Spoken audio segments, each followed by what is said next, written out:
You remember earlier in the video series that we looked at a chart of modulus versus density. And this is figure 4.6 in the Ashby text. And you see on this that you have on the y-axis a log scale of the modulus of elasticity, and on the the x-axis you have the density, again a log scale. And then you see these different color regions that indicate materials that have a similar sort of structure, like the elastomers or like the polymers or the metals, are grouped in a zone that's close to one another on this graph. And so the question becomes, what is it about these materials that makes them behave in a similar way? And that's what this video is about. Another way of looking at this is to recall the tetrahedron that we drew earlier, where you have the performance of the material on the top, and we know that that performance is dependent upon these three dimensions of the material beneath here. The processing that the material goes through, which corresponds to things like heat treatment or even chemical treatment, the properties that result from that processing, and the structure, which refers to the arrangement of the atoms or the grouping of the atoms. Well, what do we mean by arrangement or grouping of the atoms? Well, in materials, there are essentially two major categories of how atoms are arranged or grouped. They can be arranged or grouped in what's called a crystalline solid, or they could be arranged in what's called an amorphous solid. And it's true that there is a spectrum of arrangement that goes between the crystalline and amorphous.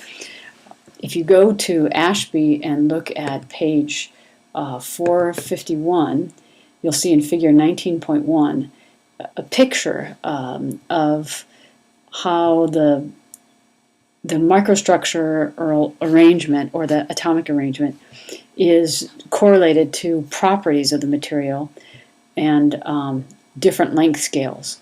So in this picture you see that, for example, at the picometer scale is where you have atomic nuclei and electrons, and those are the things that primarily determine these properties over here: electrical, thermal, optical behavior of materials.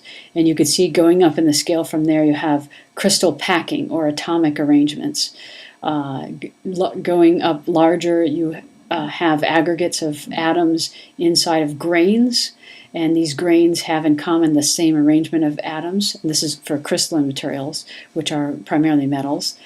And then you have things like defects called precipitates and dislocations. They're around the nanometer scale, and you can see going up that around 1 micron you have things like surface roughness, which is a result of processing like machining or even casting.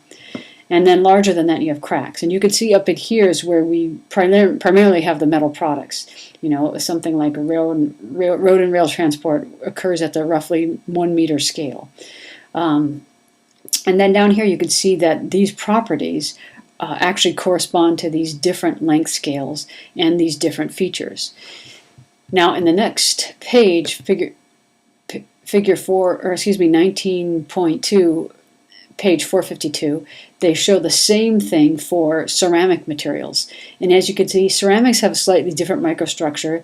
You have the glasses that form sort of networked structures that are what we would call partially crystalline. So they don't really have long-range order of the atoms, not a predictable atomic arrangement in the long range.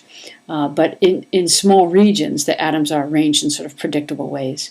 And then you have crystalline ceramics, and these are sort of the high-tech ceramics. And those have arrangements similar to metals, but with different atoms and different structures. And again, you have some of these similar features, microstructures, and then cracks, and then the properties here. And in figure 19.3, page 453, you have a similar graphic for polymers. Now, polymers are very different than metals and ceramics in that they are primarily formed through covalent bonds. And this is indicated on these pictographs of the microstructure, where you see that at the picometer scale you have carbon-carbon bonds with hydrogen atoms coming off of those, and then you have these molecular chains at the nanometer scale with cross-linking, And then at the 1 micron scale, the crystallinity that's drawn for polymers is sort of these smaller regions where the molecules, these long chain-like molecules, are folded upon itself. And that's really what is meant when polymers are said to be crystalline. So a good exercise would be to take these three figures, figure 19.1, 0.2, and 0.3, and look at them next to one another and ask yourselves, what do these materials have in common across these different scale lengths?